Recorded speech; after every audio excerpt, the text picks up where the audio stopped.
নমস্কার বন্ধুরা, তোমরা সবাই কেমন আছো? আশা করছি সবাই ভালো আছো। তোমাদের ভালোবাসায় আমরাও ভালো আছি। মধুমিতা সাপুই চ্যানেলে আরও একটা নতুন ভিডিওতে তোমাদের সবাইকে স্বাগত জানিয়ে আজকের আমার ভিডিওটা শুরু।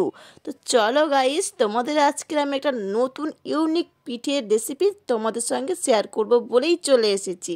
আমার আজকের ভিডিওটি যদি তোমরা নতুন কোনো বন্ধু দেখে থাকো তো প্লিজ চ্যানেলটিকে সাবস্ক্রাইব করে নোটিফিকেশানটিকে অল করে পাশে থাকার অনুরোধ রইল। তোমরা দেখতেই পাচ্ছ কতটা সুন্দর হচ্ছে, এখানে দেখেই যেন ইয়ামি ইয়ামি মনে হচ্ছে, তাই তো? খেতে কিন্তু সত্যি দারুণ অসাধারণ হয়েছিল গাইস। তো একবার খেলে কিন্তু বারবার খেতে মন চাইবে। এরকমভাবে যদি তোমরা পিঠে বাড়িতে বানাও, ছোট থেকে বড়রা খুবই খুশি হবে এবং সবাই পছন্দ করবে। আর তাছাড়া আবারও বানানোর জন্য আবদার করবে তোমাদের কাছে। তো আমার এই পিঠেটার রেসিপিটা যদি তোমাদের কোনো ভালো লেগে থাকে তো প্লিজ অবশ্যই আমার চ্যানেলটিকে সাবস্ক্রাইব করে নোটিফিকেশানটিকে অল করে পাশে থাকার অনুরোধ রইল। আর আমার চ্যানেলের পুরনো এবং নতুন বন্ধুদেরকে সবাইকে ভালোবাসা জানিয়েই আজকের আমি রেসিপিটা শুরু করছি। তো তোমরা সবাই দেখতে থাকো এবং সঙ্গে থাকো। প্লিজ বন্ধুরা, কোনো স্ক্রিপ্ট না করে আমার সাথে থেকো। এই পিঠে একবার খেলে বারবার খেতে মন চাইবে, সত্যিই মন চাইবে। আমার সকল বন্ধুদের কাছে একটাই রিকোয়েস্ট, প্লিজ তোমরা কোনো স্ক্রিপ্ট না করে আমার সাথে শেষ পর্যন্ত থেকো এবং যারা ভিডিওটি দেখা শুরু করে দিয়েছো একটা লাইক দিয়ে এবং শেষে মিষ্টি করে কমেন্ট করে জানিও আজকের আমার এই ইউনিক স্টাইলের দশভুজা ভাপা পিঠার রেসিপিটা কেমন লাগলো। তো চলো গাইস, এই পিঠেটা বানাতে আমি কি কি উপকরণ নিয়েছি সেটা তোমরা এক ঝলক দেখে নাও। তো দেখো গাইস, এখানে আমি নিয়েছি পরিমাণ মতো লবণ এবং 4টে এলাচ এবং দেখো 300 গ্রাম পাটালি গুড়, একটা বড় সাইজের নারকেল এবং দেখো 4 বাটি আমি চালের গুঁড়ো নিয়েছি। তো যাই হোক, তো চলো এই উপকরণগুলো নেওয়ার পরেই আমি দেখো প্রথমেই কড়াটা বসিয়ে দিলাম। তো কড়া গরম হয়ে গেছে। গরম হতেই আমি দেখো এখানে এই পিঠেটা বানাতে যে পরিমাণ গুড় নিতে হবে সেই পরিমাণে আমি গুড় নিয়েছি এবং কিন্তু এটা খেয়াল রাখতে হবে যে পরিমাণ তোমরা গুড় নেবে সেই পরিমাণে নারকেলের ছাই যেন হতে হবে, ঠিক আছে? তো দেখো গুড়টাও কিন্তু গলে গিয়েছে। তারপরে দেখো নারকেল কোড়াগুলো আমি দিয়ে দিলাম। দেওয়ার পর আমি এখানে দেখো বন্ধুরা একটু নাড়াচাড়া করছি। তো বন্ধুরা, আমি কিন্তু খুব টাইট বা কড়া মতো আমি কিন্তু ছাইটা বানাবো না, একটু আঠালো হলেই আমি কিন্তু নামিয়ে নেব। তো গাইস, এবারে দেখো আমি এলাচ গুঁড়োটা দিয়ে দিলাম, দিয়েই নাড়াচাড়া করেই আমি নামিয়ে নেবো। জলটা দেখো অনেকটাই শুকনো হয়ে গেছে। তো চলো এবারে আমি নামিয়ে নিচ্ছি। তো নামিয়ে নিলাম, পুরটা আমার একদম রেডি হয়ে গেল গাইস। তো চলো আবারও আমি কড়াটা ধুয়ে পরিষ্কার করে বসিয়ে দিয়েছি। দেবার পর দেখো আমি যেহেতু 4 বাটি চালের গুঁড়ো নিয়েছিলাম তো সেই জন্য আমি যে এই কাঁচের বাটিতেই কিন্তু ওই পরিমাণে 2.5 বাটি মতো জল নেব। তো ঠিক আছে গাইস, তো দেখো আমি জলটা নিয়ে নিলাম। জল নেওয়ার পর জলটা একটু গরম হলেই আমি কিন্তু দেখো লবণ দিয়ে দিলাম।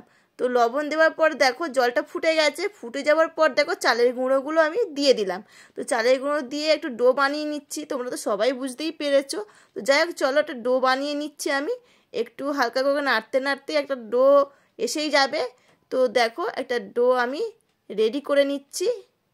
ঠিক এইভাবে পারফেক্ট মাখিয়ে নেবে। নেওয়ার পর কিন্তু গাইস একটু ঢাকা দিয়ে রাখবে, খুব নরম করবে না এবং খুব শক্তও হবে না। ঠিক এই রকম পারফেক্ট ডোটা বানিয়ে নিয়ে এইভাবে ঢাকা দিয়ে রাখবো আধা ঘন্টা মতো। তো ফিরে আসবো বন্ধুরা আধা ঘন্টার পর। তো চলো গাইস, আধা ঘন্টার পর ফিরে এলাম। তো ডো আমার তো নরম সুন্দর ঠিকই আছে, একদম পারফেক্ট ডো হয়েছে। তো চলো এখান থেকে হাফটা আমি নিয়ে নেব। নিয়ে আমি কি করছি সেটা তোমরা দেখো। দেখো হাতে একটু তেল দিয়ে ভালো করে এইভাবে বড় ডো করে নিয়েছি। নিয়ে ভালো করে দেখো গোল করছি, সুন্দর করে গোল করে নিতে হবে। নিয়ে তারপর কিন্তু এটাকে বেলতে হবে। তো চলো বেলা শুরু করে দিচ্ছি। দেখো এই দেখো বেলে নিচ্ছি। বেলে নেওয়ার পর এটা একটা কাজ আছে, তোমরা প্লিজ দেখো, দেখলে তবেই কিন্তু বুঝতে পারবে। তো এইভাবে দেখো বড় করে একদম বেলে নিলাম। বেলে নেওয়ার পরে দেখো বাকি অংশগুলোকে আমি বাদ দিয়ে দেব। এইভাবে দেখো খুন্তি দিয়ে আমি যেগুলো একটু বেশি বেশি হয়ে গেছে সেইগুলো একটু বাদ দিয়ে দিচ্ছি। দেখতেই পাচ্ছ গাইস। চারিদিকটা কিন্তু আমি এইভাবে কেটে কেটে বাদ দিয়ে দেবো, যেটুকু আমার লাগবে না সেটুকু আমি বাদ দিয়ে দেবো। আর গাইস, একবার খেলে কিন্তু বারবার খেতে মন চাইবে, এতটা সুন্দর খেতে হয় দশভুজা ভাপা পিঠা। তো খুব সহজেই কিন্তু বানানো হয়ে যায় আর খুব কম খরচেই বানানো যায়। তো গাইস, প্লিজ তোমরা কোনো স্ক্রিপ্ট না করে আমার সাথে থেকো এবং বাড়িতে একবার ট্রাই করতেই পারো। পিঠাটা কিন্তু সত্যিই অসাধারণ হয় খেতে এবং একটা সৌন্দর্য রূপ আসে, এতটা সুন্দর।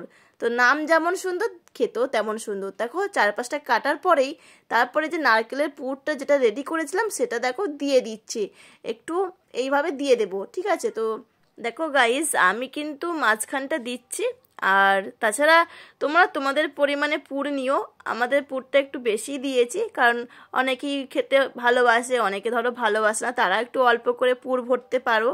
আর আমাদের তো সবাই ভালোবাসে, সেই জন্য দেখো পুরটা একটু বেশি করে দিয়ে আমরা কিন্তু তারপর পিঠেটা ফোল্ড করব। তো চলো, আমাদের দেখতেই পাচ্ছ, দেখেই তোমরা বুঝতেই পারছো অনেকটাই আমি পুর দিলাম।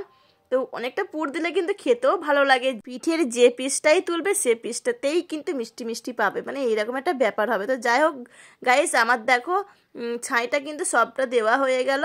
এবারে আমি দেখো ফোল্ড করে নিচ্ছি, দেখো তোমরা দেখলেই বুঝতে পারবে পিঠের কিন্তু সৌন্দর্যটা একটা অন্যরকম ভাব আসবে। তো দেখো এইভাবে ফোল্ড করে নিতে হবে ভালো করে। দেখো আমি এইভাবেই করে নিচ্ছি, তোমরা এইভাবেই বাড়িতে ট্রাই করবে। এইভাবে যেরকম এগরোলের মতো রোল করে নিলাম। রোল করার পর গাইস, এটাকে কিন্তু একটু মুখটাকে ভালো করে মানে বন্ধ করে দিতে হবে। একটু দেখো হাতে জল নিয়ে তোমরা মুখটাকে ভালো করে বন্ধ করে দেবে, যাতে মানে ভাপানোর সময় যেন না খুলে না যায়। তো যাই হোক, দেখো একটু জল দিয়ে ভালো করে মুখটাকে বন্ধ করে দেওয়া হলো। এবারে কিন্তু এই দিকেও দিতে হবে, এই দিকেও দেখো আমি সেম একইভাবে মুখটাকে বন্ধ করে দিচ্ছি, দেখতেই পাচ্ছ। আবারও গাইস ওই দিকটাও আমি কিন্তু ভালো করে মুখটা বন্ধ করে দেব। তো মুখটা বন্ধ করে দিয়ে তারপর কিন্তু তোমাদের আমি দেখাচ্ছি পিঠেটা কি সুন্দর শেপটা আসলো, দেখলেই তোমরা অবাক হয়ে যাবে। দেখো দুদিকেই কিন্তু মুখটাকে ভালো করে বন্ধ করে দিলাম, সব দিক থেকে একদম পারফেক্ট বন্ধ করে দিয়ে তোমাদের দেখাচ্ছি। দেখো পিঠেটা ঠিক এইভাবে শেপটা আসলো।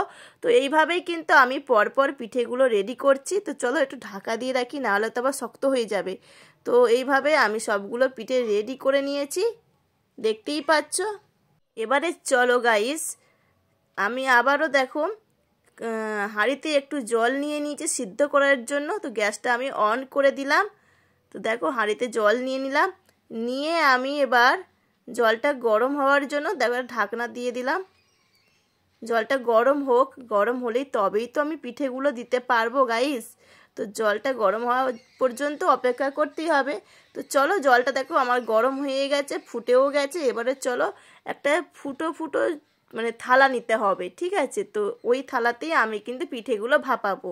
তো দেখো এই থালাতে আমি এবার দেখো পিঠেগুলোকে সাজিয়ে দিচ্ছি, দেখতেই পারছো। খুব সহজ গাইস, একদম একবার দেখলেই কিন্তু তোমরা বানাতেই পারবে। আর আমি এমনভাবেই বলি, অনেকেই বুঝতেও পারে আশা করি। যাই হোক, তো দেখো এইভাবে কিন্তু পিঠেগুলো সাজিয়ে নিলাম, নিয়ে কিন্তু এবার ঢাকা দিয়ে রাখবো। তো বেশিক্ষণ লাগবে না, 20 মিনিট দেখো আমি ঢাকা দিয়ে রাখবো, তাতেই কিন্তু সিদ্ধ হয়ে যাবে। তো চলো গাইস, 20 মিনিট পর আমি ফিরে আসবো। 20 মিনিট পর দেখো আমি ঢাকনাটা খুললাম, তোমরা দেখেই গাইস বুঝতে পারছো কালারটা একটু চেঞ্জ হয়েছে মানেই কিন্তু আমার পিঠে কিন্তু হয়ে গেছে। তো চলো নামিয়ে ঠান্ডা করে তারপর তোমাদের সঙ্গে পরিবেশন করে দেখাবো। তো দেখো নামানো হয়ে গেছে, গিয়ে ঠান্ডাও হয়ে গেছে। এবারে এটাকে আমি পিস করে তোমাদের দেখাবো। তো চলো গাইস, তোমরা কিন্তু দেখতে থাকো। তো দেখো গাইস, একটা আমি ছুরি নিয়ে এইভাবে দেখো পিস করে নিচ্ছি। আর তোমাদের তখনই দেখাবো, তখনই তোমরা বুঝতে পারবে কতটা সৌন্দর্য হয়েছে। তো দেখো পিসগুলো আমি এইভাবে করে নিচ্ছি। তো গাইস, আজকের আমাদের পিঠের ভিডিওটা তোমাদের কাছে কেমন লাগলো সেটা কিন্তু জানাতে একদমই ভুলবে না। আর এতক্ষণ যারা আমার সাথে পুরো রেসিপি জুড়ে এবং পুরো ভিডিও জুড়ে আছো, তোমাদের সবাইকে অনেক অনেক ভালোবাসা। তোমরা এইভাবে সবসময় আমার পাশে থেকো এবং আমার সাথে থেকো। আর আমার এই রেসিপিটি তোমাদের কাছে যদি ভালো লাগে তো প্লিজ বন্ধুরা একটু বেশি বেশি করে শেয়ার করে পাশে থেকো, কারণ এখন তো শীতের সিজন, সবাই পিঠে খেতে ভালোবাসে।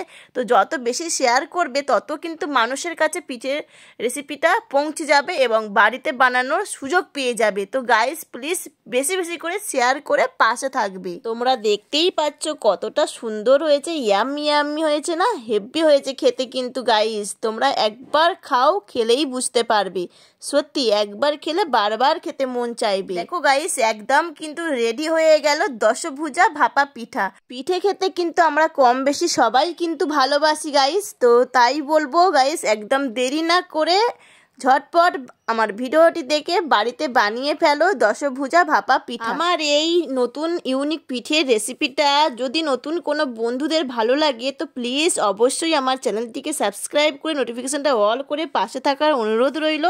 আমার চ্যানেলের পুরানো এবং নতুন বন্ধুদের সবাইকে আমার পাশে থাকার অনুরোধ জানিয়ে আজকের মতো পিঠের রেসিপিটি এতটুকুই থাকলো।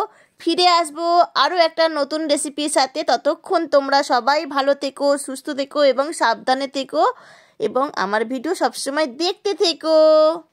আজকের মতো টাটা বন্ধুরা।